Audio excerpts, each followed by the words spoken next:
dan sekarang menemani Bapak Ibu kembali di level 2. Dan kali ini kita ditemani juga oleh fasilitator bernama Pak Denny, tapi kali ini Pak Denny yang berbeda. Kalau kemarin kan Bapak Filipus Denny, kalau yang sekarang itu Bapak Denny Priambodo. Betul Pak Denny? Betul, siap. Ini partner fasilitator dengan Bapak Filipus Denny, dan Pak Denny ini kurang lebih 7 tahun memiliki pengalaman mengajar di BSMR dan juga LSPP, juga mengajar di beberapa perusahaan, kurang lebih 20 perusahaan. Betul ya Pak? Ya, betul, Mbak Lisda. Membantu kita semua, Bapak Ibu, untuk lulus di level 2. Semangat Bapak Ibu semuanya. Lisda yakin kalau Bapak Ibu semuanya insya Allah bakal lulus di level 2. Dan untuk Bapak Ibu yang belum sarapan, boleh sambil sarapan biar rileks pikirannya dan insya Allah akan membantu di level 2 ini. Kali ini langsung aja kita buka kelasnya yang akan ada sambutan terlebih dahulu dari Bapak Yogi. Mangga Pak Yogi. Ya, terima kasih Lisda. Selamat pagi Pak Denny Priambodo. Selamat pagi. Pak Denny ya Pak ya panggilannya ya. Siap. Selamat pagi Bapak Ibu semuanya, khususnya mungkin buat peserta yang baru bergabung di program PT Wahana Saprima. Di sini ada saya lihat Pak Armendra, lalu yang lain Pak Yudi mungkin baru juga ya sepertinya ya. Baik, selamat pagi Bapak Ibu semuanya. Assalamualaikum warahmatullahi wabarakatuh. Sebelumnya izin perkenalkan dulu terlebih dahulu, saya dengan Muhammad Yogi selaku Direktur dari PT Wahana Saprima. Tak kenal maka tak sayang, jadi saya izin cerita sedikit mengenai perusahaan kami. Kami sudah berdiri kurang lebih dari tahun 2017, jadi kurang lebih 2007, jadi kami sudah 14 tahun. Bidang usaha kami selama 13 tahun terakhir bergerak di bidang konsultan diklat. Jadi klien kami kebanyakan adalah regulator seperti Kementerian Perdagangan, KPK, terakhir di tahun 2020 kami dengan Bappenas dan tahun ini kami dengan OJK. Jadi fokus kami di ranah pembuatan standar kompetensi. Di mana setelah kita membangun sebuah standar kompetensi, lalu akan berlanjut ke lembaga sertifikasi profesi dan lain sebagainya. Nah, 5 tahun belakang kami membuat sebuah komunitas bernama Indonesian Bankers Club, di mana kami terkoneksi dengan kurang lebih 33.000 praktisi lembaga keuangan seluruh Indonesia, dan di tahun kelima ini cukup banyak direktur level, komisaris level, dan head level yang bergabung. Nah, karena banyaknya permintaan akan program sertifikasi di tahun 2019, kami mulai membangun program pembekalan dan ujian sertifikasi manajemen risiko, karena ini mayoritas anggota kami adalah bankers. Nah, di tahun 2020 kami bekerja sama dengan beberapa fasilitator, salah satunya Bapak Filipus Denny dan juga Pak Denny. Kami sudah membantu kurang lebih hampir 150 orang dalam waktu 9 bulan, Bapak Ibu. Nah, khusus untuk level 2, record kami ini saat ini kurang lebih sekitar 90% lulus. Yang tidak lulus itu mungkin dia hanya ikut ujian saja waktu itu dan tidak mengikuti pembekalan. Jadi semoga program hari ini didukung oleh Pak Denny. Nah, Pak Denny Priambodo ini juga salah satu partner dari fasilitator kami. Recordnya juga sangat cukup bagus, rata-rata di atas 90%, 95-100% ya Pak Denny lulus ya. Ya. Lulus selama mengikuti program kita dengan baik ya Pak Denny ya. Ya Pak. Ya, jadi Pak Denny sudah punya pengalaman kurang lebih 7 tahun juga, dan sudah jam terbangnya sudah banyak. Semoga apa yang disampaikan oleh Pak Denny nanti bisa membantu Bapak Ibu, dan sertifikasi maupun ilmu yang didapat hari ini bisa bermanfaat untuk karir Bapak Ibu maupun untuk bisnis Bapak Ibu. Oke, Bapak Ibu, hari ini saya tidak akan berlama-lama karena saya pun di sini ingin belajar juga dengan Pak Denny. Semoga apa yang kita pelajari hari ini dapat bermanfaat, dan Sabtu depan kita bisa melewati ujian level 2 dan lanjut ke level 3 ya Pak Denny ya. Ya, oke. betul. Terima kasih Bapak Ibu atas perhatiannya. Sekian dari saya. Wassalamualaikum warahmatullahi wabarakatuh. Selamat pagi. Waalaikumsalam, selamat pagi. Terima kasih Pak Yogi untuk sambutannya. Untuk teman-teman di sini boleh juga follow akun sosial media kami karena akan ada beberapa informasi terkait webinar gratis dan juga segalanya. Oke, kita langsung aja buka kelasnya. Tapi ini kelasnya kelas santai ya Pak. Jadi ibu-ibu atau bapak-bapak di sini bisa sambil sarapan dan juga tetap fokus. Kita berdoa terlebih dahulu agar semuanya membawa manfaat untuk kita semua. Berdoa dimulai.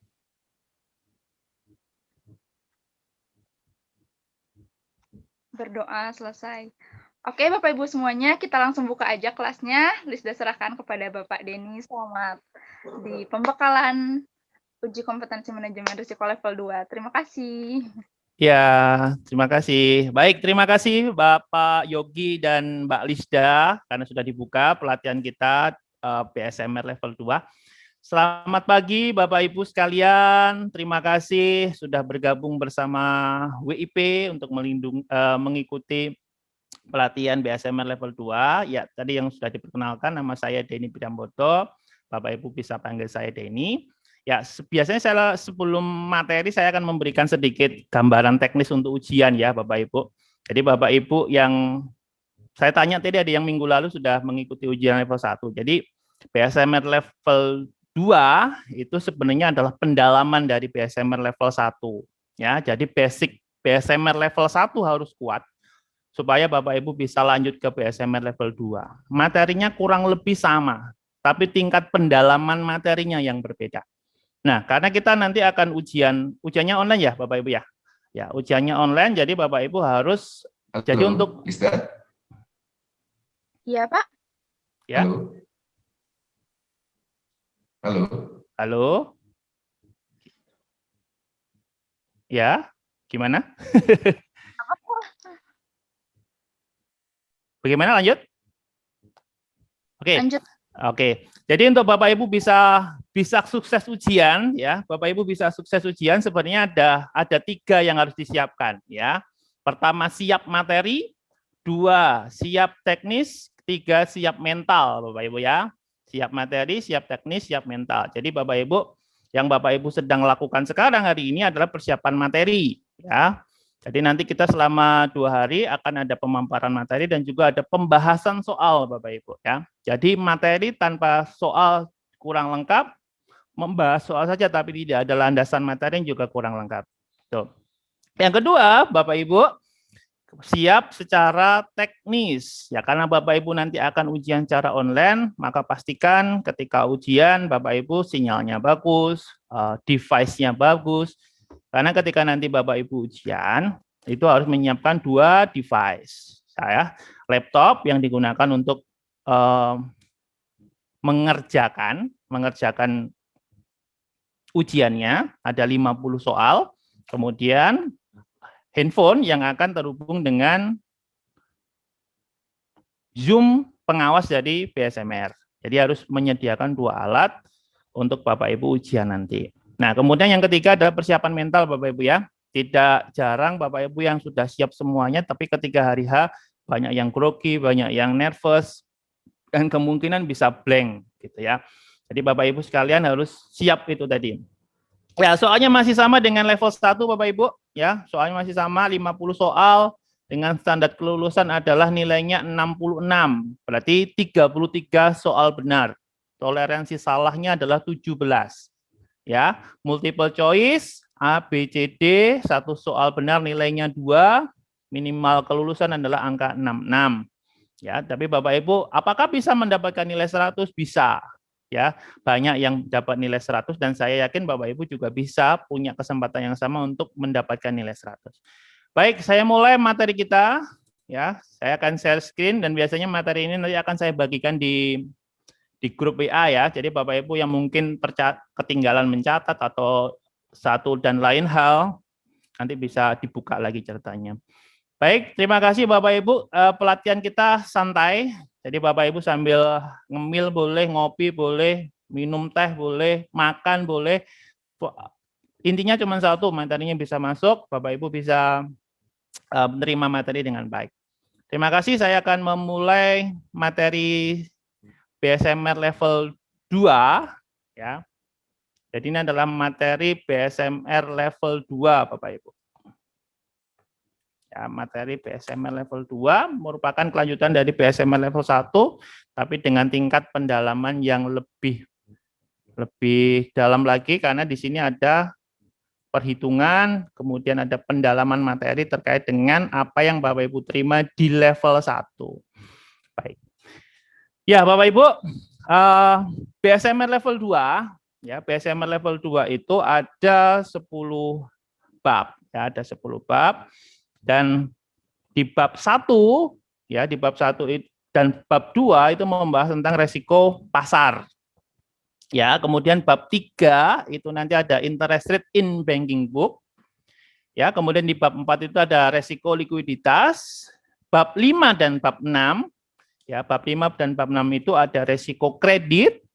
7, 8, 9 itu ada resiko operasional. Kemudian di bab 10 terakhir itu ada resiko finansial dengan pendekatan statistik. Nah, seperti yang sudah saya sampaikan di awal, untuk bisa memahami level 2, Bapak Ibu harus memahami materi yang ada di level 1. Kenapa? Karena di basic atau dasar dari pendalaman di level 2 BSMR itu adalah pemahaman yang Bapak Ibu dapat di level 1. Nah, level 1 kita sudah mendapatkan materi tentang regulasi apa saja yang didapatkan terkait dengan manajemen risiko, Bapak Ibu.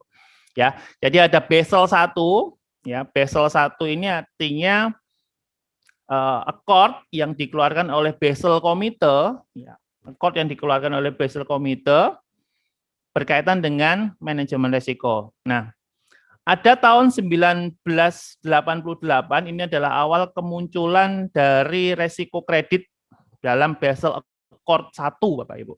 Jadi kalau Bapak Ibu ada pertanyaan nanti kapan resiko kredit pertama kali muncul, jawabannya adalah tahun 88, ya.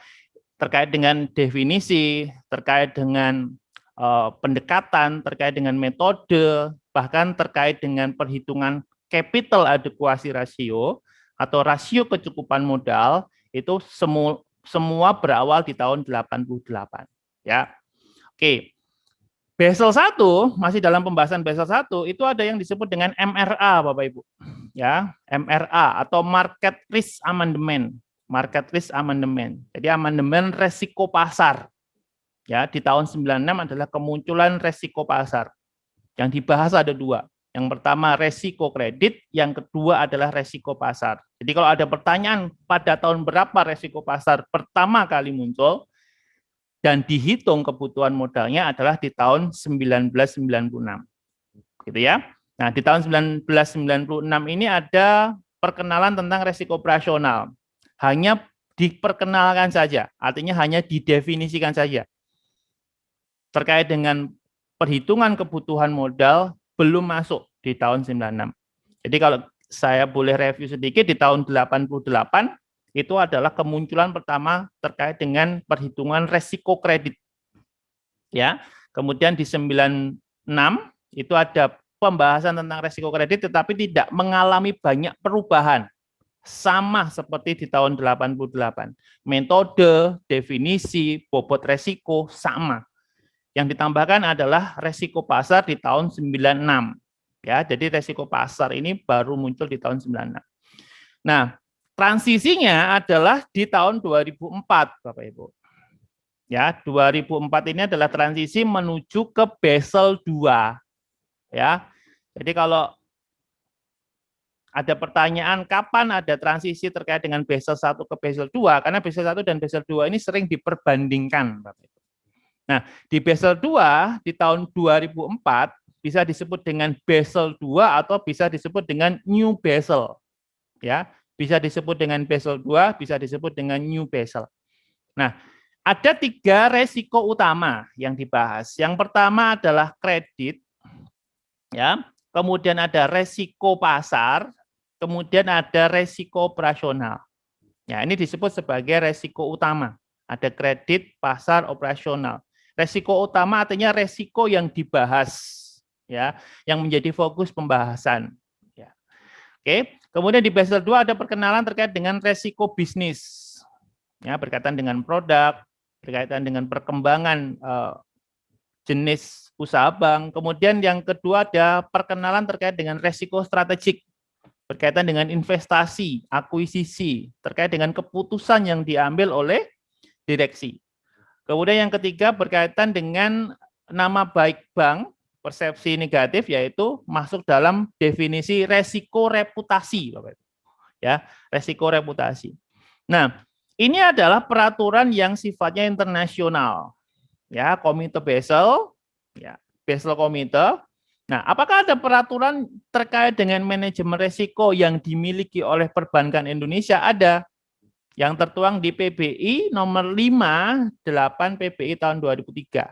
Ya, 58 PBI tahun 2003 ini membahas tentang 8 resiko yang harus dihitung oleh perbankan Indonesia. Ada kredit, ya, ada pasar, ada resiko operasional, ada resiko likuiditas, kemudian ada resiko strategik, kemudian ada resiko hukum, ada resiko reputasi, dan juga ada resiko kepatuhan. Jadi peraturan Bank Indonesia yang berbicara tentang manajemen resiko tertuang di PBI 58 tahun 2003. Ya, ini adalah yang membahas terkait dengan manajemen resiko di perbankan Indonesia. Ya, jadi saya ulang sedikit, di tahun 88 kemunculan resiko kredit, kemudian tahun 96 kemunculan pertama kali tentang resiko pasar, kemudian di tahun 2004 itu adalah kemunculan pertama terkait dengan resiko operasional. Jadi masing-masing tahun memiliki kemunculan resiko yang berbeda-beda. Oke ya. Nah, di tahun 2004 atau di Basel II atau di New Basel, ini bisa dikatakan sebagai Basel yang sudah kompleks. Ya. Kenapa dikatakan begitu? Karena di tahun ini, di tahun 2004, semua resiko sudah memiliki metode. Nah, metodenya juga tidak sembarangan, Bapak Ibu.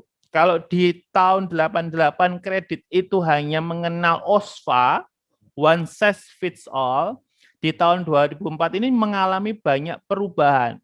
Jadi kalau ada pertanyaan resiko apa yang berubah dari Basel 1 ke Basel 2, jawabannya adalah kredit.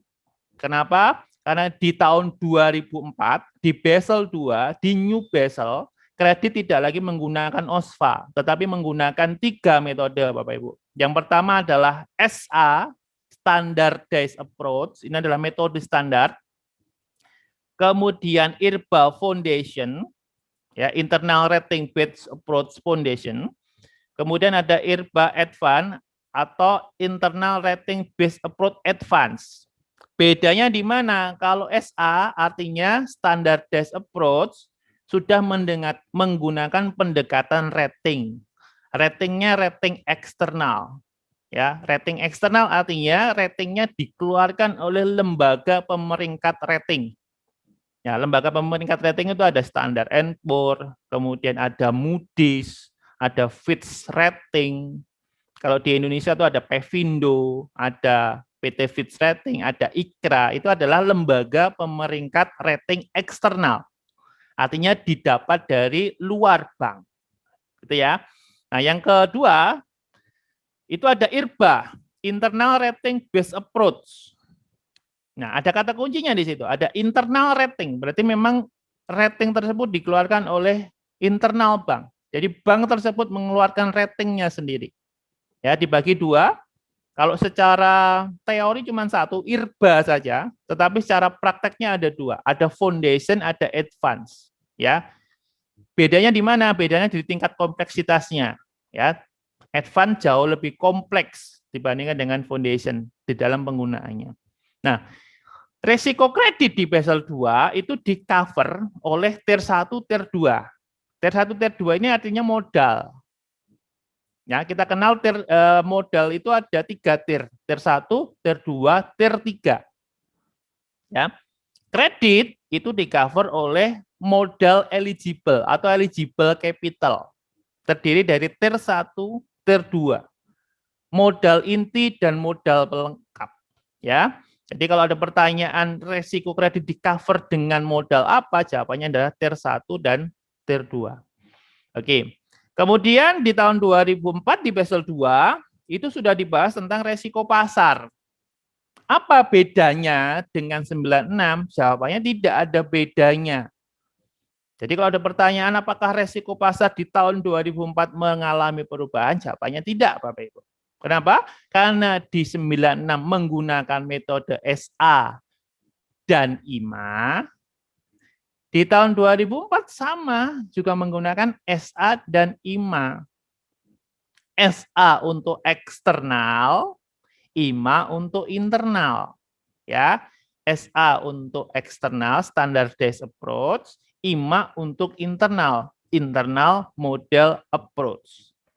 Nah, ini yang membedakan dengan kredit, bahwa di dalam resiko pasar hanya di-cover oleh tier 3, atau bisa disebut dengan modal pelengkap tambahan. Jadi kalau tier 1, modal inti, tier 2, modal pelengkap, tier 3, modal pelengkap tambahan. Gitu ya. Jadi ini tidak mengalami perubahan. Nah, resiko apa yang baru di tahun 2004? Jawabannya adalah resiko operasional, Bapak Ibu.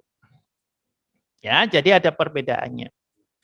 88 kredit, 96 pasar, 2004 resiko operasional. Kemunculan pertama kali. Nah, resiko operasional ini juga sudah menggunakan pendekatan.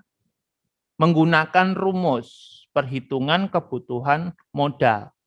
Ya, sesuai dengan prinsip di dalam manajemen risiko kan mengatakan begini, semakin tinggi resikonya, maka modal yang disediakan semakin besar. Semakin kecil resikonya, maka modal yang disediakan juga semakin kecil. Modal yang dimaksud adalah modal yang digunakan untuk mengcover resiko. Ya, jadi ada 3 metode yang digunakan, Bapak Ibu. Ada BIA, Basic Indicator Approach, ada SA, Standardized Approach, ada AMA, Advanced Measurement Approach. Ya, BIA, SA, AMA. BIA metode yang paling sederhana. SA metode standar. AMA ini adalah metode paling kompleks, paling rumit, paling sulit, tetapi juga paling akurat. Nah, di-cover dengan modal apa? Di-cover dengan tier 1 dan tier 2. Sama seperti kredit. Ya, tier 1 dan tier 2. Ya. Sehingga di dalam Basel 2 tahun 2004, yang semula diperkenalkan saja di tahun 96, di Basel 4 mengalami signifikasi pembahasan begitu. Karena kalau di 96 hanya terkait dengan 4 hal, internal proses, people, sistem, dan eksternal kejadian. Di tahun 2004 di Basel 2 ditambah lagi dengan faktor legal atau yuridis atau hukum. Ya. Nah, apalagi yang menjadi perbedaan di Basel 2? Yang pertama adalah terkait dengan penggunaan rating. Ya, terkait dengan penggunaan rating. Awal kemunculan Basel 1 di tahun 88 belum menggunakan rating, Bapak Ibu. Tetapi sudah menggunakan bobot resiko. Ya, bobot resiko. Jadi kalau di Basel 1 itu ada 5 bobot resiko, 0%, 10%, 20%, 50%, dan 100%, itu untuk perhitungan yang ada di ATMR. Ya, jadi saya tuliskan di sini. Jadi di Basel 1, saya tuliskan di bawahnya, bobot resiko Basel 1, bobot resiko Basel 1 itu ada 5. Ada 5, ada 0%, ada 10%, ada 20%, ada 50%, dan ada 100%. Ini adalah bobot resiko yang digunakan di Basel 1. Nah, di Basel 2 juga ada bobot resikonya. Ya, ada bobot resikonya. Ada bobot resiko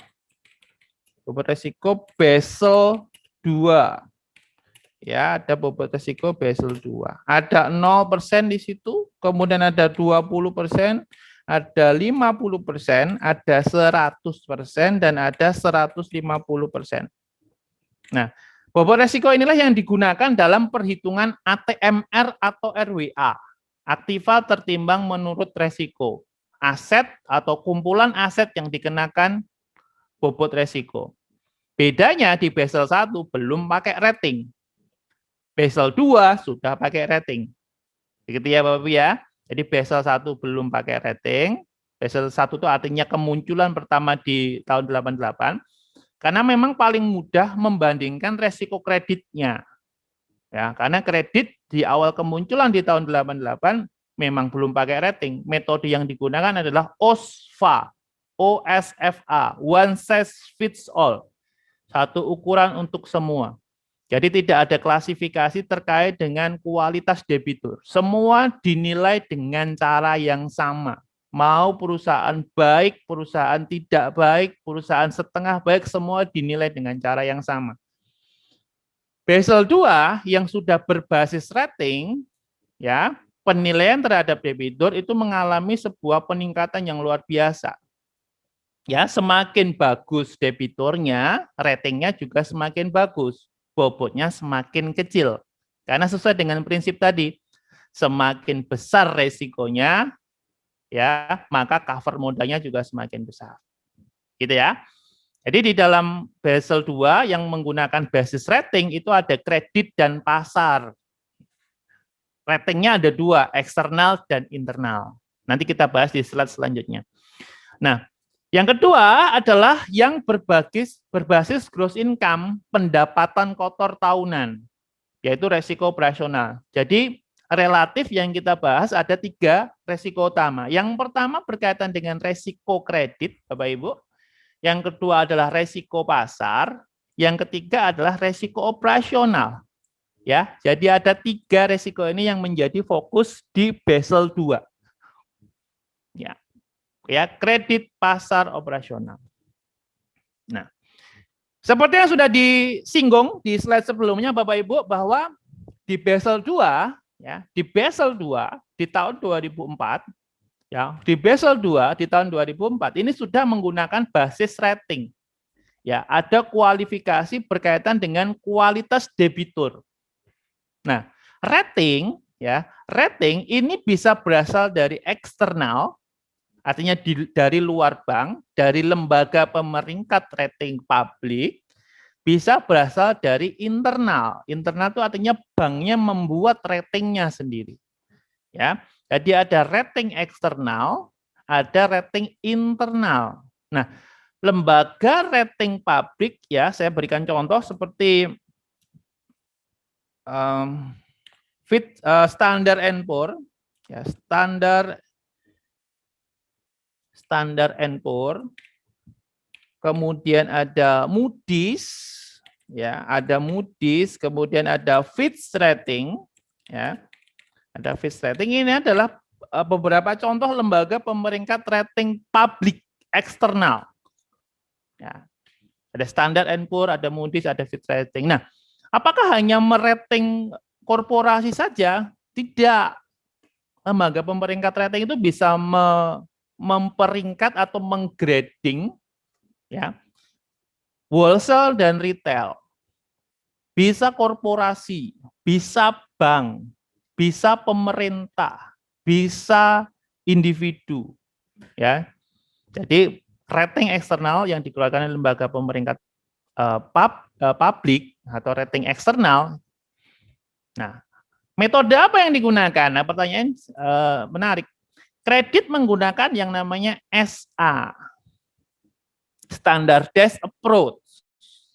Ya, pasar juga pakai SA, Standardized Approach. Kenapa disebut Standardized Approach? Karena merupakan pendekatan yang berlaku sama untuk semua bank.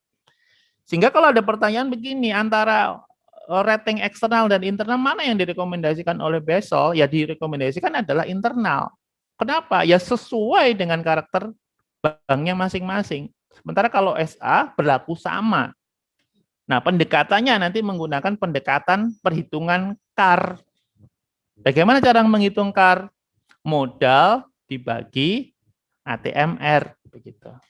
Jadi kalau Bapak Ibu ada ketemu rumus SA, Standardized Approach, ya, Standardized Approach, maka ini adalah perhitungan dengan CAR, Capital Adequacy Ratio, minimal 8%. Itu yang eksternal.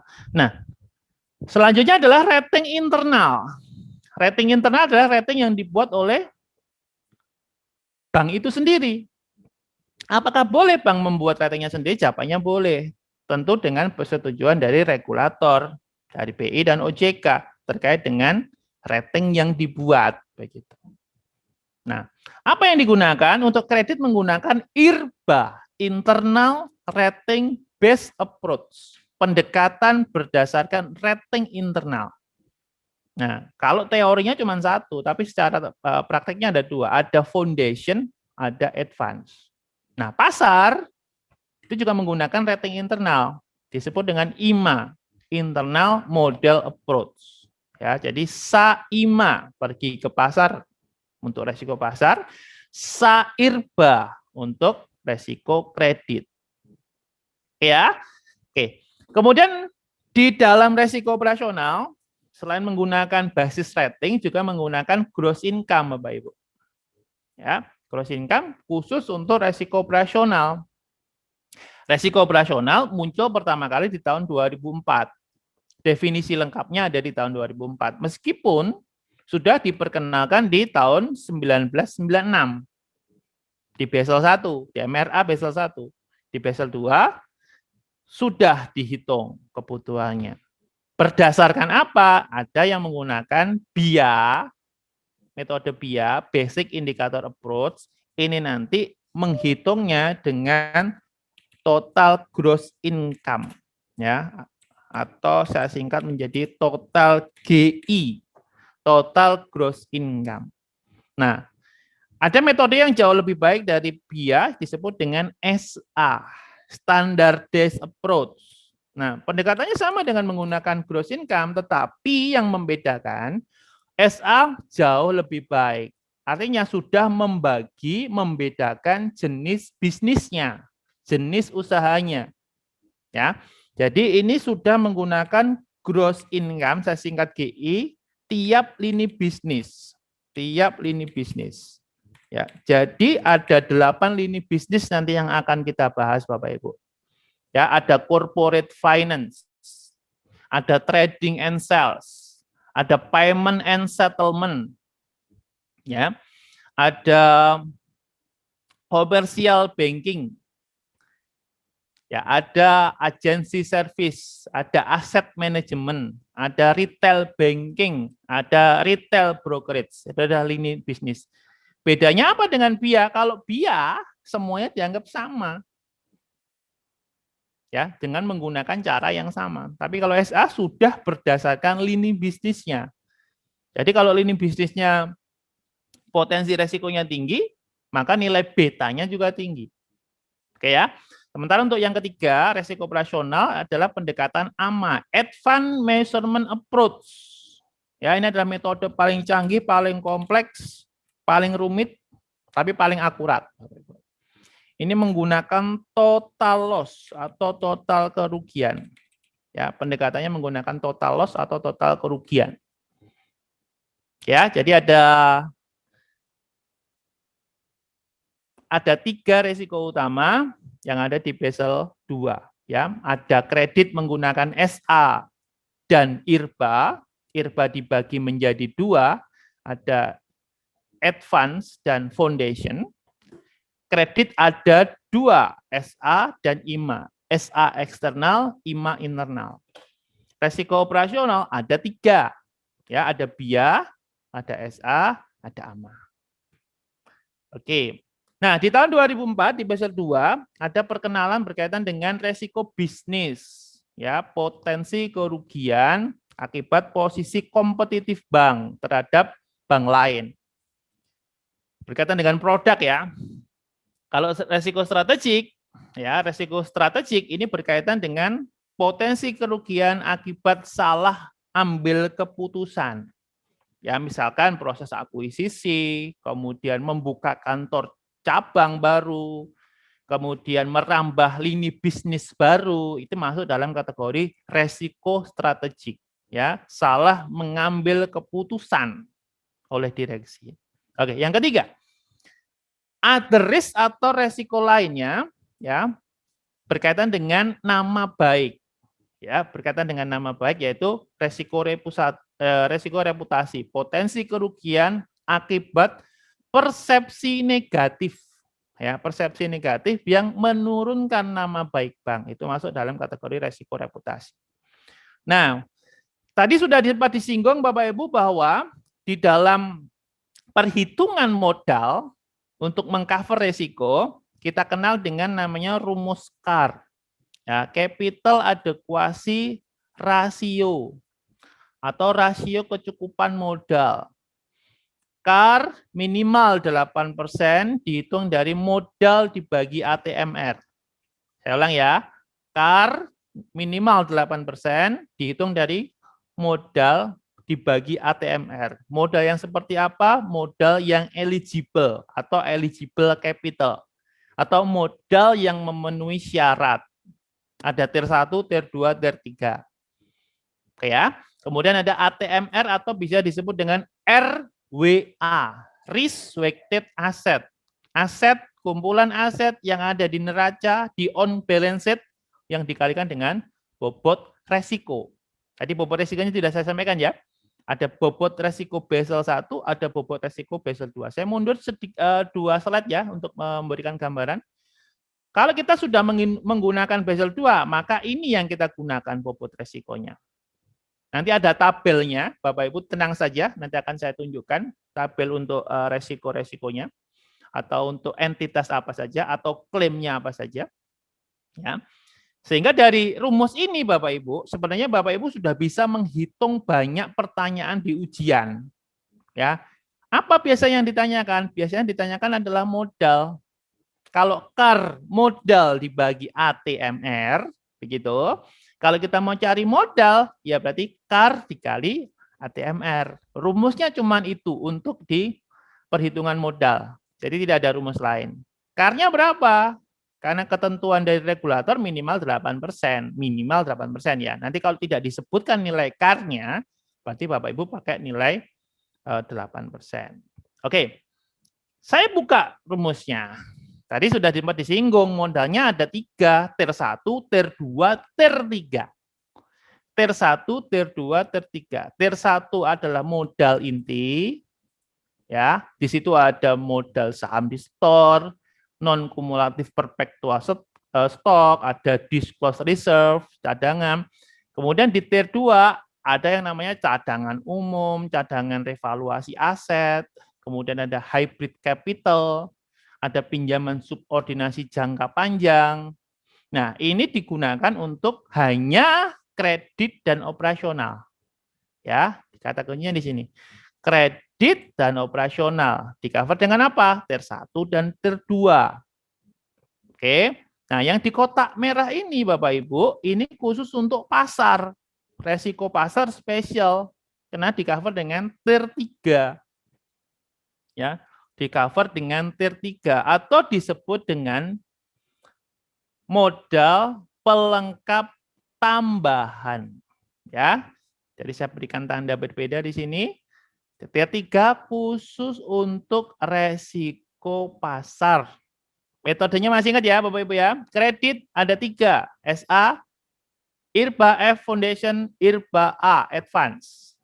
Operasional ada 3, BIA, SA, AMA. Pasar ada 2, SA, IMA. Dengan nilai CAR minimal berapa? 8%. Nah, ini adalah kerangka Bapak Ibu ya. Jadi untuk mereview apa yang Bapak Ibu dapat di level 1. Nah, seperti yang sudah saya sampaikan tadi bahwa di BSMR level 2, BSMR level 2 itu ada 10 bab. Ya. Jadi kita identifikasi karena ada beberapa bab yang membahas resiko yang sama. Misalkan 1, 2 pasar. Ya. 3 interest rate in banking book atau penetapan suku bunga pada banking book atau buku bank. Kemudian yang keempat adalah berkaitan dengan resiko likuiditas, ya. Kemudian 56 ini adalah resiko kredit. Ya. Jadi yang kita bahas di level 2 hanya SA-nya saja. Karena IRBA nanti ada di level 3.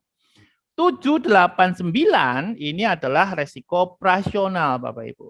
7 berkaitan dengan pengertian resiko operasional secara umum, 8 membahas BIA, 9 membahas SA, AMA baru dibahas di level 3. Jadi kalau Bapak Ibu yang nanti menghendaki melanjutkan di level 3, nanti AMA, IRBA, IMA ada di level 3.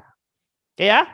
Ada satu lagi bonus pembahasan terkait dengan resiko finansial dengan pendekatan statistik, Bapak Ibu. Nah, ini nanti juga Bapak Ibu dapatkan di level 3 juga kelanjutannya. Di bab 1 level 3 itu juga ada pembahasan tentang resiko finansial. Baik, saya kira itu Bapak Ibu yang menjadi gambaran atau pemanasan warming up untuk kita masuk ke level 2. Ya, jadi kalau kita sudah paham di level 1, ya saya review di level 1, maka kita akan mudah masuk di chapter 1 ya. Chapter 1 yaitu berkaitan dengan apa? Nah, ini. Berkaitan dengan pengukuran dan regulasi resiko pasar. Ya, berkaitan dengan pengukuran dan regulasi terkait dengan resiko pasar. Oke. Jadi begini Bapak Ibu. Jadi kalau kita sudah membahas tentang resiko, jadi ketika kita membahas tentang resiko, berarti ada 2 kata kunci di situ. Ya, ketika kita sudah membahas tentang resiko, maka ada 2 kata kunci di situ. Yang pertama, resiko itu mengandung yang namanya potensi. Jadi kalau sesuatunya sudah terjadi belum atau tidak termasuk dalam kategori resiko. Yang kedua, ketika kita membahas tentang resiko, kita bicara tentang kerugian. Oke ya. Kita membahas tentang kerugian. Jadi apapun resikonya, 2 kata kuncinya selalu jelas, potensi kerugian. Nah, di chapter 1 kita membahas tentang pasar. Apa itu yang dimaksud dengan resiko pasar? Saya catatkan di sini Bapak Ibu. Saya catatkan di sini. Jadi kalau kita membahas tentang resiko pasar, ada definisi yang menjelaskan apa itu resiko pasar. Jadi potensi potensi kerugian akibat pergerakan harga pasar pada posisi on dan off balance sheet. Artinya ada di neraca dan di rekening administratif yang dipengaruhi oleh faktor pasar. Ya. Jadi kalau kita mau bicara tentang definisi resiko pasar, maka ada pengertian yaitu berkaitan dengan resiko pasar itu sendiri. Ya, potensi kerugian akibat pergerakan harga pasar pada posisi on off balance sheet yang dipengaruhi oleh faktor pasar termasuk derivatif. Termasuk derivatif. Nah, nanti kalau pembahasan tentang derivatif hanya satu yang kita bahas yaitu berkaitan dengan option. Oke ya. Jadi kita masuk ke dalam pembahasannya. Seperti yang sudah disinggung di slide sebelumnya, kalau kita bicara tentang resiko, maka kita bicara 2 kata kunci. Potensi, kerugian. Ya, di chapter 1 kita bicara tentang resiko pasar. Berarti berkaitan dengan apa? Berkaitan dengan pergerakan harga. Nah, di definisi tadi ada kata kunci ini, faktor pasar. Ada keterangan ini, Bapak Ibu. Ada faktor pasar. Nah, di dalam resiko pasar itu ada 4 faktor. Ya, ada 4 faktor. Yang pertama adalah nilai tukar. Ya, nilai tukar atau forex exchange berkaitan dengan valuta asing, 2 mata uang yang diperdagangkan di pasar sekunder. Kemudian yang kedua berkaitan dengan suku bunga atau interest rate. Ya, jadi semua berkaitan dengan pergerakan suku bunga berlawanan arah gitu. Kemudian yang ketiga adalah komoditas atau komoditi. Barang perdagangan real yang dijual di pasar sekunder. Ya, kayu, batu bara, kemudian minyak dan lain sebagainya. Ada satu yang harusnya masuk di komoditas tetapi tidak masuk, yaitu emas. Emas itu nanti masuk ke nilai tukar. Kenapa begitu? Karena pergerakan emas, harga emas itu sama dengan pergerakan mata uang. Ya, sehingga tidak masuk ke komoditas meskipun barangnya real. ya, tapi dimasukkan ke nilai tukar. Yang keempat ada ekuitas atau saham atau equity risk boleh. Ya. Ada nilai tukar, ada suku bunga, ada komoditas, ada saham atau ekuitas atau equity sama. Oke. Nah, di definisinya tadi juga ada terkait dengan derivatif, transaksi turunan. Ya, berarti kalau transaksi turunan dianggap sebagai transaksi yang tidak menukarkan nilai pokoknya. Yang dipertukarkan hanyalah perjanjiannya. Ya, jadi yang dibahas di dalam derivatif hanya satu, Bapak Ibu, yaitu berkaitan dengan option. Ya, jadi kalau Bapak Ibu yang sudah dapat materi terkait dengan derivatif, itu di dalamnya ada interest rate swap, kemudian ada currency swap, ada forward rate agreement, ada future contract, dan ada option. Nah, di level 2 hanya membahas terkait dengan option. Ya, memberikan hak kepada pembeli untuk membeli atau menjual. Kalau membeli disebut dengan call option, kalau menjual disebut dengan put option. Ya, jadi memberikan hak kepada pembeli untuk membeli atau menjual. Jadi ada 5 ya yang dibahas di dalam risiko pasar, dan nilai tukar, ada suku bunga, ada ekuitas komoditas dan juga komoditas. Ditambah lagi dengan satu derivatif yaitu option. Oke ya, seperti yang sudah diberikan di pemaparan terkait dengan review level 1, Bapak Ibu, resiko pasar yang muncul pertama kali di tahun 96 di MRA atau dikategorikan di Basel 1, MRA Basel 1 tahun 96, itu sebenarnya sudah pakai rating. Jadi kalau kita mau bandingkan antara resiko pasar 96, ya, jadi kalau kita mau banding,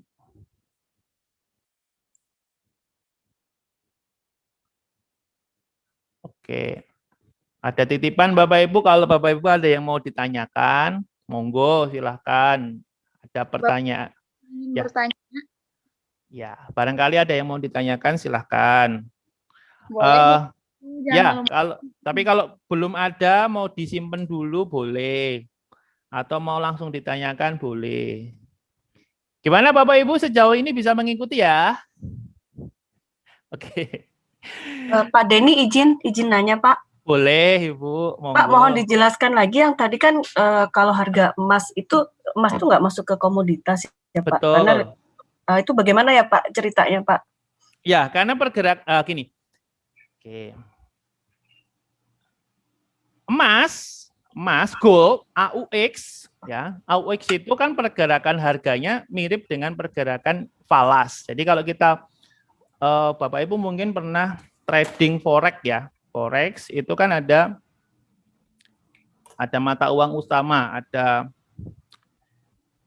USD, kemudian ada GBP, Great Pound Sterling. Nah, kalau emas itu dilambangkan dengan AUX ya.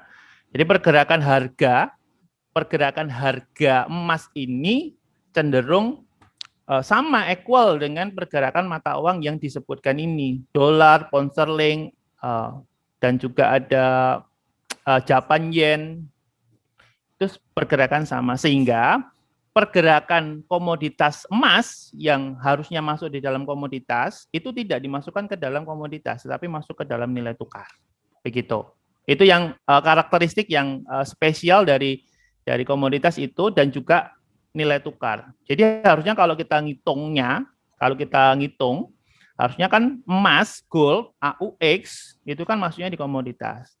Tetapi dikategorikan, dimasukkan ke nilai tukar. Kenapa ya? Karena itu tadi pergerakan harga emas dunia itu mirip dengan pergerakan nilai tukar yang ada di falas atau valuta asing atau mata uang, begitu.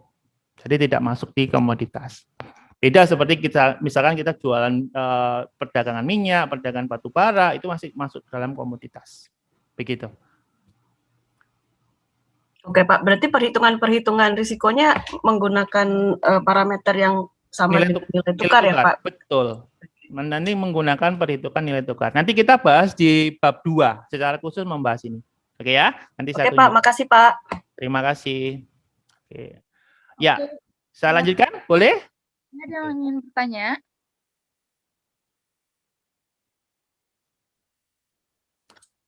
Oke, terima kasih ya. Jadi saya lanjutkan lagi Bapak Ibu. Silakan. Oke, seperti yang sudah saya jelaskan tadi bahwa di penggunaan metode resiko pasar itu tidak mengalami perubahan. Ya, perkenalan pertama kali di 96, diperkenalkan pertama kali di 96, sudah ada perhitungannya, sudah menggunakan SA5. Di tahun 2004 di Basel 2 juga menggunakan SA5. Kata kuncinya di mana? Kata kuncinya di sini, rating. Ya, kata kuncinya di sini, rating. Bedanya apa? Kalau SA itu menggunakan eksternal, lembaga pemeringkat rating, Standard & Poor's, Moody's, Fitch Rating. Sementara kalau yang IMA itu dibuat oleh bank sendiri. Tentu kalau yang membuat bank sendiri harus mendapatkan persetujuan dari regulator. Nah, kalau SA pendekatannya menggunakan CAR. Ya, rumusnya menggunakan rumus CAR. Ya, jadi kalau kita mau menghitung SA, kita menghitungnya pakai CAR, Capital Adequacy Ratio. Nah, kalau Bapak Ibu kan sudah tahu ya CAR ya, modal dibagi ATMR. Nah, kan di situ ada perhitungan tier 3, itu berarti menggunakan SA. Sementara kalau IMA Bapak Ibu, ini menggunakan rumus yang disebut dengan VAR. Ya, VAR. Apa itu VAR? VAR itu singkatan ya. Value at risk. Ya. Value at risk, estimasi maksimum kerugian berdasarkan jangka waktu dan tingkat keyakinan. Oke ya. Jadi kalau kita menggunakan IMA, berarti kita menggunakan rumus VAR. Kalau kita pakai IMA, berarti kita menggunakan rumus VAR. Bagaimana cara menghitung IMA untuk resiko pasar, pendekatan VAR? Oke, saya kasih contoh ya, Bapak Ibu ya. Contohnya gini misalkan. Sebentar, saya masukkan ke new slide. Ini. Saya pakai contoh yang IMA ya. Jadi kita menggunakan pendekatan IMA, berarti kita menggunakan rumus VAR. Ya, value at risk. Nah, nilai VAR itu didapatkan dari data historis tahun sebelumnya, periode sebelumnya. Ya. Nah, dua kata kunci yang digunakan di dalam VAR, satu yang namanya jangka waktu atau bisa disebut dengan holding period. Ya. Ini VAR, IMA, internal model approach. Oke. Yang kedua adalah tingkat keyakinan. Tingkat keyakinan. Ya, tingkat keyakinan atau confidence level. Ya, confidence level. Confidence level. Ya. Jadi ada tingkat keyakinan, ada jangka waktu. Nah, biasanya yang dihitung adalah 250 hari kerja selama setahun berarti ya. Dan tingkat keyakinan ini menggunakan pendekatan statistik, ya, menggunakan distribusi normal. Jadi bisa menggunakan 95%, ya 95%, bisa menggunakan 99%. Yang direkomendasikan oleh Basel 99%, tingkat keyakinan. Nah, karena berdasarkan definisinya adalah estimasi maksimum kerugian, maka kita ambil contoh begini Bapak Ibu. Saya ambil contoh ya. Jadi kalau misalkan nilai VAR-nya, katakanlah nilai VAR-nya adalah 10 juta, ya. Kemudian holding period-nya, saya singkat HP begini, adalah 100 hari. Saya pakai 100 hari supaya lebih mudah menggunakan perhitungannya. Kemudian saya menggunakan confidence level selama sebesar 99% begini. Ya. Selalu ada 3 variabel ini ketika kita ngitung VAR atau IMA ya. Jadi ada nilai VAR-nya, ada nilai holding period-nya. Oke. Kemudian ada confidence level-nya. Kalau sudah begini bagaimana cara menghitungnya Bapak Ibu? Ya, Bagaimana cara menghitungnya? Cara menghitungnya begini. Ya, hal pertama yang kita lakukan adalah kita melakukan perhitungan confidence level dikali dengan holding period, ya. Jadi 99% dikalikan dengan holding period selama 100 hari. Oke ya. Jadi begini. Perhitungan pertama, kita ketemu 99 hari. Artinya apa? Selama 99 hari, bank berkeyakinan bahwa kerugiannya tidak lebih dari nilai VAR. Berarti bisa di-cover dengan VAR. Karena nilai VAR-nya adalah 10 juta. Ya, jadi di sini dapat dituliskan bahwa selama 99 hari, kerugian di bawah maksimum. Nah, maksimumnya kan VAR. Nah, gitu ya. Nah, karena kita menggunakan 100 hari, berarti kan sisanya 1 hari. Karena di sini 99 hari, berarti sisanya adalah 1 hari. Nah, kalau yang 1 hari berarti di-cover dengan apa? Kan pertanyaan begitu. Berarti 1 harinya tidak di-cover dengan VAR. Ya, di-cover dengan yang namanya stress testing. Berarti yang 1 hari ini kerugiannya di atas maksimum atau di atas nilai VAR. Begitu. Ya, jadi kalau kita menggunakan VAR-nya 10 juta, ini data historis periode sebelumnya, holding periodnya adalah 100 hari, confidence levelnya 99%, menghitungnya bagaimana? Ya ini, 99% dikali 100 hari. Kalau misalkan saya menggunakan 95, berarti 95 dikali 100 hari. Ketemu 95 hari. Bank berkeyakinan bahwa kerugian di bawah nilai VAR. 1 harinya kerugian di atas nilai VAR. Ini nanti yang di-cover dengan apa? Ya, di-cover dengan stress testing. Di-cover dengan stress testing. Nah, stress testing ini digunakan untuk mengidentifikasi kerugian-kerugian ekstrim, Bapak Ibu. Ada kerugian-kerugian yang tidak dapat diperkirakan. Sehingga dari contoh kasus ini sebenarnya kita mau menarik sebuah kesimpulan begini, di dalam kegiatan perbankan, di dalam operasional perbankan, di dalam bisnis perbankan itu kita kenal 2 jenis kerugian. Ya, ada 2 jenis kerugian. Apa itu? Ini. Ya, di dalam resiko pasar itu ada 2 jenis kerugian. Ada yang disebut dengan expected loss, ada yang disebut dengan expected loss, ada yang disebut dengan unexpected loss. Ya, ada expected loss, ada unexpected loss. Bedanya di mana? Pertama, expected loss artinya kerugiannya dapat diperkirakan. Dapat diperkirakan. Nah, karena dapat diperkirakan, maka dimasukkan ke dalam harga produk. Ya, atau pricing. Atau dapat disebut juga dengan cost doing business. Biaya yang timbul akibat menjalankan bisnis. Itu adalah kerugian yang dapat diperkirakan. Nah, yang kedua ada yang disebut dengan unexpected loss. Kerugian yang tidak dapat diperkirakan. Gitu.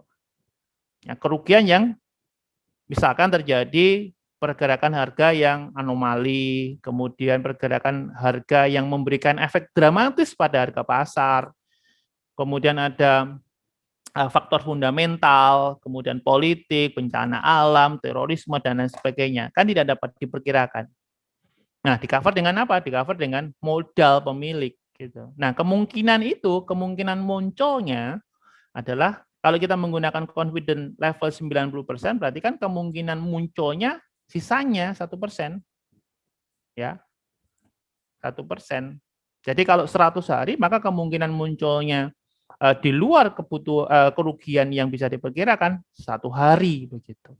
Nah, yang 99% yang expected loss di-cover dengan VAR, ya, di-cover dengan VAR. Sementara kalau kita unexpected loss atau kerugian yang tidak dapat diperkirakan itu di-cover dengan stress testing, ya. biasanya digunakan untuk menguji kekuatan modal. Apakah harus menunggu terjadi sesuatu dulu baru kita melakukan stress testing? Tidak. Ini bisa dilakukan secara berkala ya untuk menguji kekuatan modalnya. Gitu ya. Jadi saya ulang, jadi di dalam resiko pasar ada dua jenis kerugian. Ada expected loss, ada unexpected loss. Expected loss berarti kerugian yang dapat diperkirakan. Artinya bisa dimasukkan ke dalam harga produk, pricing, cost doing business. Di-cover dengan VAR. Unexpected loss tidak dapat diperkirakan, di-cover dengan modal. Ya, kalau 99% berarti confident level unexpected loss-nya 1%. Tidak bisa di-cover dengan VAR. Menggunakan apa? Stress test. Jadi kalau kita mau menghitung resiko pasar, itu sebenarnya diawali dengan valuasi sebenarnya. Atau perhitungan sederhana. Dilanjutkan dengan VAR, dilengkapi dengan stress test. Gitu. Nah, kalau kita bicara tentang resiko pasar, Bapak Ibu, ya, jadi ada terkait dengan pengukuran, terkait dengan regulasi. Saya bahas regulasi dulu sedikit ya, karena regulasi tadi sudah sempat kita singgung. Jadi regulasi pasar, ya, otomatis karena kemunculan pertamanya di tahun 96, maka regulasi yang membahas tentang resiko pasar itu ada di 96. Ya, MRA 96 lebih tepatnya, atau Market Risk Amendment atau amandemen resiko pasar 96. Ya, terkait dengan definisi, terkait dengan metode itu ada di 96. Pertama kali muncul. Oke. Yang kedua ada di Basel 2. Masih ingat ya, Basel 2 ada di tahun 2004. 96 2004 Basel MRA dan juga Basel 2. Ini yang perbankan regulasi internasional. Pertanyaannya adalah begini, regulasi di Indonesia apakah ada yang mengatur tentang resiko pasar? Ada. Kalau PBI 58 PBI tahun 2003 itu kan membahas tentang manajemen resiko secara umum. Ya, tetapi yang membahas secara khusus untuk resiko pasar itu ada di PBI 512 tahun 2003. Ini yang membahas secara khusus untuk resiko pasar. Ya, jadi regulasinya ada 3. MRA 96, Basel 2 2004, PBI 512 tahun 2003. Oke ya, jadi ini adalah regulasi yang digunakan untuk resiko pasar. Oke ya. Nah, terkait dengan pengukuran resiko, ya terkait dengan pengukuran resiko, tentu kita harus tahu siapa di dalam perbankan itu yang menggunakan laporan tersebut, Bapak Ibu. Ya, jadi ada 2 jenis pengguna. Ya, ada 2 jenis pengguna. Yang pertama adalah trader, yang kedua adalah manajemen. Ya, jadi yang pertama trader, yang kedua adalah manajemen. Oke, kalau trader yang bersentuhan langsung dengan kegiatan operasional pasar, bersentuhan langsung dengan perdagangan di pasar sekunder, sementara kalau yang manajemen berarti yang menerima laporan begitu. Ya. Instrumennya apa saja? Nah, instrumen yang digunakan di dalam pasar banyak, Bapak Ibu. Ya, ada cash, ada forex, ada saham, ada komoditas, ada obligasi, ada derivatif, ada option. Ya. Jadi adalah instrumen-instrumen yang digunakan di dalam resiko pasar. Oke. Kita masuk ke dalam metodenya. Metodenya apa saja? Tadi juga sudah disinggung. Ya, ada metode sederhana valuasi, ada VAR, value at risk, dilengkapi dengan stress testing. Jadi ada 3 metode yang digunakan. Metode sederhana atau valuasi, kemudian ada metode VAR, estimasi maksimal kerugian berdasarkan jangka waktu dan tingkat keyakinan, dan kemudian ada stress testing. Ya, jadi kalau kita mau bahas tentang resiko pasar, kurang lebih seperti ini. Ya, ada SA, ada IMA, SA eksternal, IMA internal. Ya, kalau kita menggunakan ratingnya, berarti kita sudah memberikan penilaian terhadap debiturnya. Contoh, kalau kita mau menggunakan rating untuk kredit misalkan. Ya.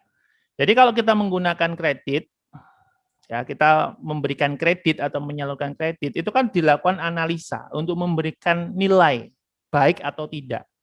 Ya, dilihat dari ratingnya. Ya, dilihat dari ratingnya. Jadi kalau ada triple A, double A, AA, kemudian A, kemudian BBB, kemudian ada BB, kemudian ada B, ada C, ada D, itu adalah rating yang digunakan. Nah, rating idealnya menggunakan 8 grade minimal. Ya. 7 performing loan, 1 non-performing loan. Jadi kalau kita mau membahas tentang kredit, terkait dengan rating, ya mungkin Bapak Ibu sudah mendapatkan gambaran terkait dengan rating di level 1. Jadi rating yang digunakan untuk menentukan kualitas debitur itu kita menggunakan rumus 871. 871. 8-nya adalah 8 grade. Ya. Kemudian 7-nya adalah 7 performing loan atau kredit lancar, satunya adalah NPL, non performing loan. Jadi kan dari awal kita sudah membahas tentang apa itu rating, siapa yang mengeluarkan rating. Jadi ketika kita mengeluarkan rating sebenarnya ada struktur rating atau dimensi rating yang harus dipenuhi. Saya ambil contoh ketika kita menggunakan rating standar and poor, ya. Jadi ratingnya begini biasanya. AAA, kemudian AA, kemudian AA, kemudian ada triple B seperti ini, ada double B seperti ini, ada B seperti ini, ada C seperti ini, kemudian ada D. Ya. Jadi D inilah yang disebut sebagai non-performing loan. Minimal 8 grade, Bapak Ibu. Nah, saya kembali di sini. Nah, di dalam resiko pasar juga begitu sama. Contohnya misalkan pembelian surat berharga. Ya, kita akan memberikan penilaian apakah baik atau tidak. Nah, itu juga bisa melalui rating. Kalau ratingnya baik, kategorinya baik, maka kita bisa membeli surat berharga PTA. Semuanya dilihat dari sini, Bapak Ibu. Semakin bagus ratingnya, semakin tinggi ratingnya, maka bobotnya semakin kecil. Ya, makin bagus yang kita beli surat berharganya, semakin kecil resikonya, maka semakin kecil bobot resikonya. Begitu. Oke, tadi sudah kita bahas terkait dengan IMA, sudah ya, kita menggunakan VAR, value at risk. Mungkin ada Bapak Ibu yang mau bertanya, monggo silahkan. Kalau tidak ada pertanyaan, saya akan lanjutkan Bapak Ibu. Bapak Ibu ada yang ingin bertanya? Oke, tidak ada? Oke. Kalau tidak bertanya sekarang boleh nanti Bapak Ibu pada waktu istirahat boleh, WA pribadi boleh, setelah pelatihan juga boleh. Di grup boleh, langsung ke nomor saya boleh. Oke ya, jadi berkaitan dengan resiko pasar, bahwa yang dibahas ada 4 faktor tadi. Ya, ada 4 faktor. Ada nilai tukar, kemudian ada suku bunga, kemudian ada ekuitas atau saham, dan juga ada komoditas. Ya, termasuk di dalamnya adalah derivatif. Nah, derivatif tidak dibahas semua, hanya satu, yaitu option saja. Nah, atau memberikan hak kepada pembeli untuk membeli atau menjual. Nah, ada 5 jenis option Bapak Ibu. Ya, ada 5 jenis option. Ya, ada 5 jenis option. Yang pertama adalah delta option. Ya. Sensitivitas option terhadap underlying, ya, sensitivitas terhadap harga atau underlying instrumen. Itu disebut dengan delta. Ya. Kemudian ada gamma option. Ya, sensitivitas option terhadap delta, ya, jadi gamma terhadap delta. Kemudian yang ketiga ada yang disebut dengan theta option, ya, sensitivitas option terhadap waktu atau time. Nanti kalau Bapak Ibu untuk memudahkan menghafal sebenarnya Bapak Ibu lihat aja huruf depannya ya, ada T dengan time sama. Di sini ada time, ada T. Oke. Kemudian ada row option. Ya, di sini ada row option. Ya, ada row option. Berkaitan dengan apa? Berkaitan dengan suku bunga atau rate. Ya, berkaitan dengan suku bunga atau rate. Ya, kita lihat huruf depannya ada R di sini. Oke, kemudian option yang kelima itu adalah Vega option. Berkaitan dengan apa? Berkaitan dengan volatilitas. Ya, berkaitan dengan volatilitas. Ya, berkaitan dengan volatilitas. Jadi option derivatif ada 5. Delta option, gamma option, theta option, rho option, vega option. Oke ya. Nah, berkaitan dengan VAR dan stress testing tadi juga sudah kita sama-sama bahas bahwa di dalam pasar itu ada 2 pendekatan, SA dan IMA. Kalau SA pakai CAR, IMA pakai VAR.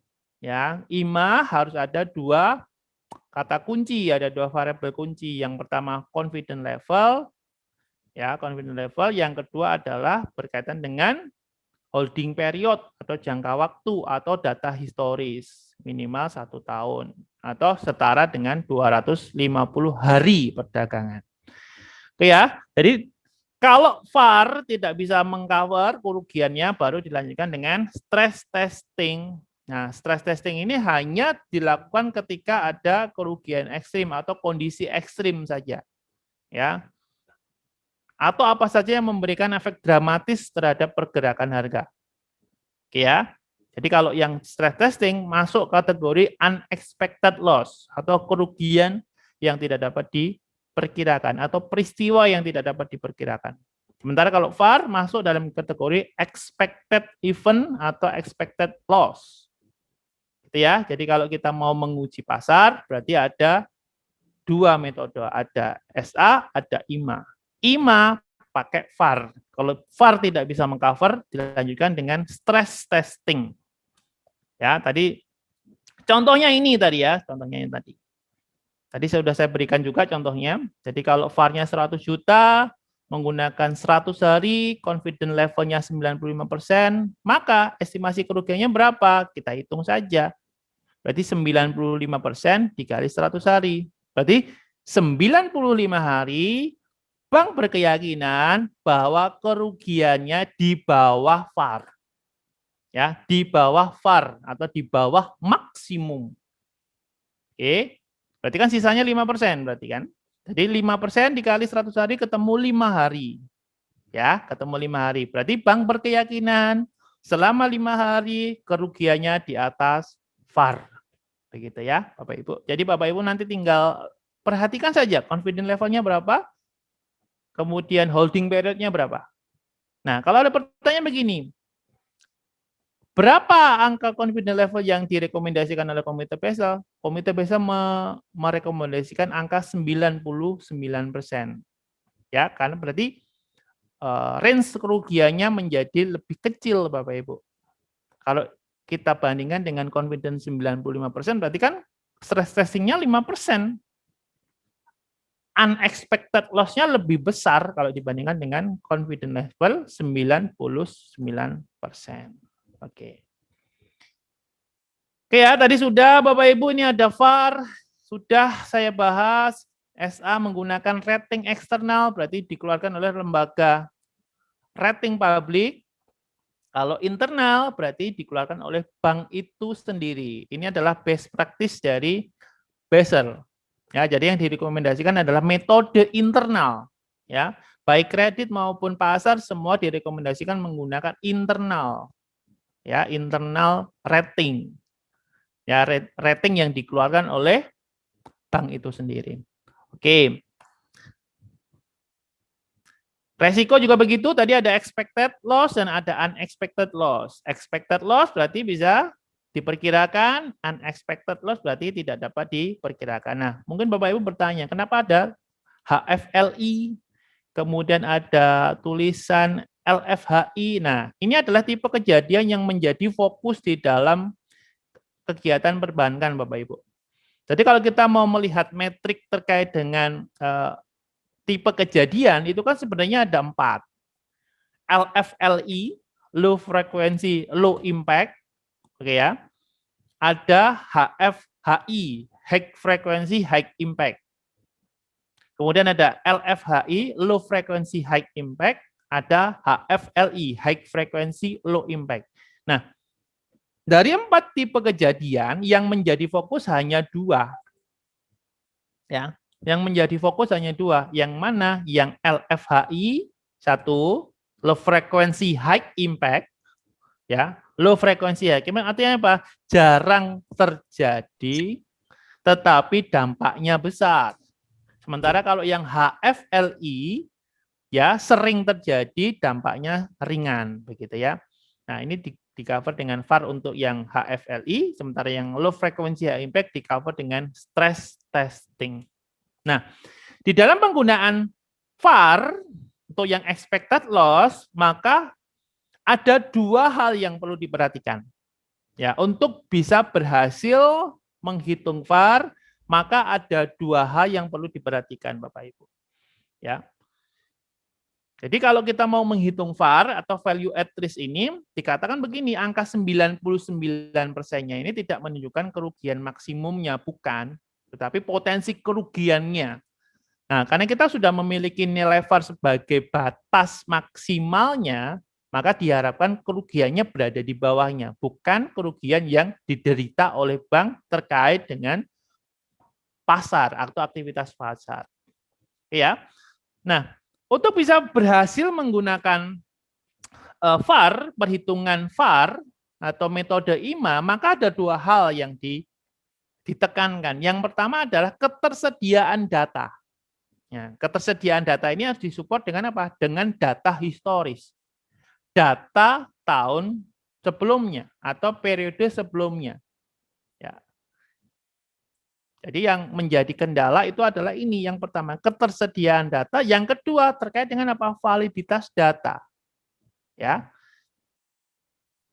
Jadi yang diperhatikan, yang harus diperhatikan bank ketika melakukan perhitungan VAR untuk metode IMA ada 2. Yang pertama adalah ketersediaan data, yang kedua adalah validitas datanya, begitu.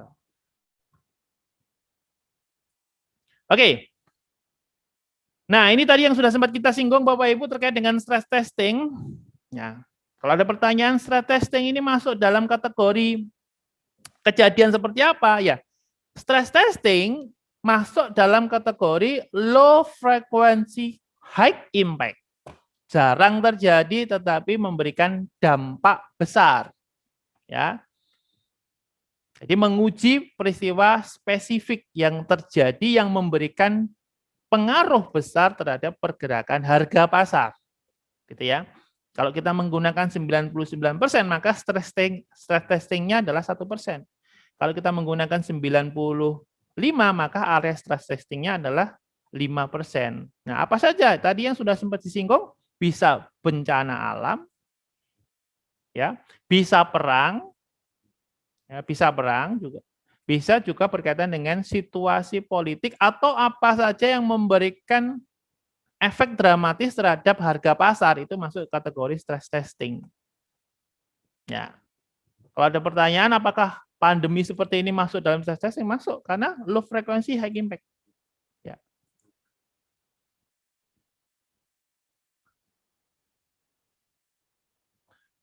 Oke. Gitu ya. Jadi Bapak Ibu yang pernah membahas atau pernah menghitung stress testing, runutannya seperti itu. Jadi di dalam resiko pasar ada 2 metode, ada 2 pendekatan. Oke, saya dapat pesan ini Bapak Ibu, kita mau ada coffee break dulu. Kita mau break atau kita langsung lanjut sampai makan siang. Mungkin Bapak Ibu mungkin ada yang mau ke belakang dulu. Bagaimana? Dilanjut atau kita break dulu jam 10? Boleh break bentar, Pak. Oke, mau 10 menit atau 15 menit, Bapak? 10 menit boleh, Pak. 10 menit ya? Baik, terima kasih. Kita sampai ke slide stress testing ya. Jadi Bapak Ibu ini pas jam 10, kita break selama 10 menit. Oke, saya kembalikan ke Mbak Lisda. Oke, terima kasih Pak Denny. Kita break sebentar dulu. Tapi Bapak Ibu sebelum kita break akan ada sesi dokumentasi dulu oleh Mbak Dita. Boleh Pak Denny dan Mbak Gimana? Dita. Juga Bapak Ibu semuanya boleh tolong dinyalakan kameranya. Oke. Oke, kita cek dulu ya. Kita absen dulu. Mbak Halimah mau nyala kameranya kah? Bapak Armendra, Pak Ginanjar, Ibu Krisna, Bu Osa, dan juga Putri dan Putri. Mangga dinyalakan dulu kameranya. Kita akan ada sesi dokumentasi oleh Mbak Dita. Gimana nih Mbak Dita gayanya biar makin panas suasananya? Itu tadi Iya, baru halo, panas. selamat pagi Pak Doni, halo selamat pagi Pak Selamat Yudi, pagi. Pak Agus Gozali, Pak Yohanes, Pak Andri, Pak Tri, Pak Martin, Pak Ginanjar, Ibu Krisna, Ibu Osa, dan Bapak Armendra. Mungkin karena peserta kita dari seluruh Indonesia, mungkin selamat pagi dan selamat siang sesuai waktunya. Iya, perkenalkan saya Dita Dewi Tri, tim dari Wahana Insan Prima. Di sini akan sedikit dokumentasi ya Bapak Ibu. Mohon maaf suara saya apakah terdengar dengan jelas? Soalnya kalau di saya ini agak macet nih. Ya, Jelas? jelas. Oh, kayaknya jaringan saya ya. Kalau suara Lisda terdengar. Dengar. Ya, Ya. terdengar Bu Lista. Baik Bapak Ibu, karena ini akan dokumentasi mungkin. Iya, sudah stabil belum ya suara saya?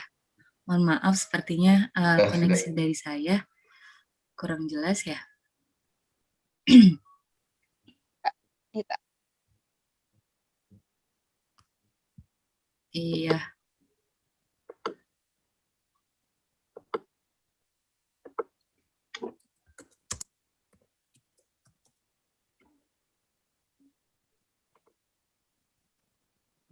Pak Ginanjar dan Bu Krisna, apakah mau nyala kameranya? Jadi Dita nih, saya udah nahan senyum nih Dita dari tadi Dita. Iya, gimana nih? siap-siap ya nih. Bapak Ibu.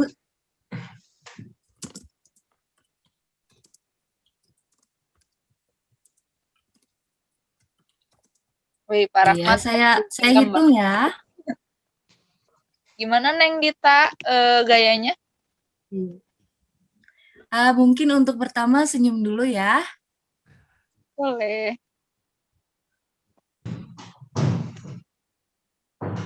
Dihitung ya, Neng. Mbak. Neng atau Mbak? Neng aja boleh, biar kelihatan muda.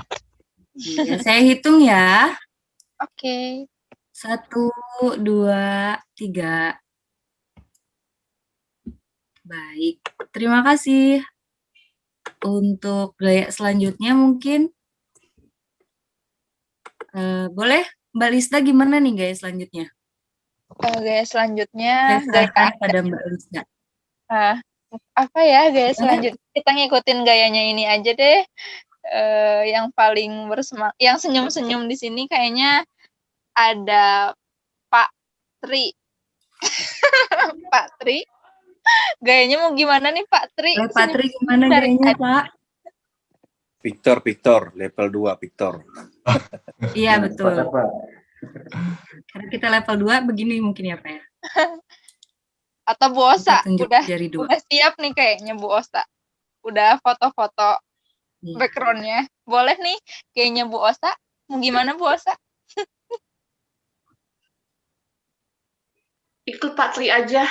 Oke, Pak Tri mangga. Wah, jadi ini ya Kak Lisda.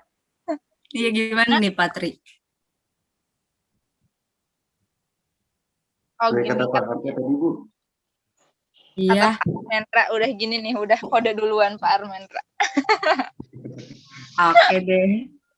Siap-siap ya, ngikutin gayanya Pak Armendra. Saya hitung Bapak Ibu. 1, 2, 3. Baik, terima kasih Bapak Ibu atas waktunya. Saya kembalikan lagi ke Kalisda. Semoga pembekalan kali ini dapat mengantarkan Bapak Ibu di ujian yang dengan nilai sempurna. Ya baik, saya Pamit undur diri. Selamat pagi dan selamat siang bagi para peserta. Selamat pagi. Terima kasih Mbak Dita sudah membantu kami menjadi sesi dokumentasi. Oke Bapak Ibu semuanya, kita akan ada sesi break dulu 15 menit ya Bapak Ibu. Kita kembali lagi di kelas jam 10.15. Gimana Bapak Ibu? Oke. Enggak yang mau sarapan dulu atau makan dulu atau minum, ngopi, ngeteh boleh, gimana nyamannya Bapak Ibu aja. Kita kembali di kelas jam 10.15. Terima kasih Bapak Ibu semuanya. Terima kasih. Terima kasih Lisda. Ya.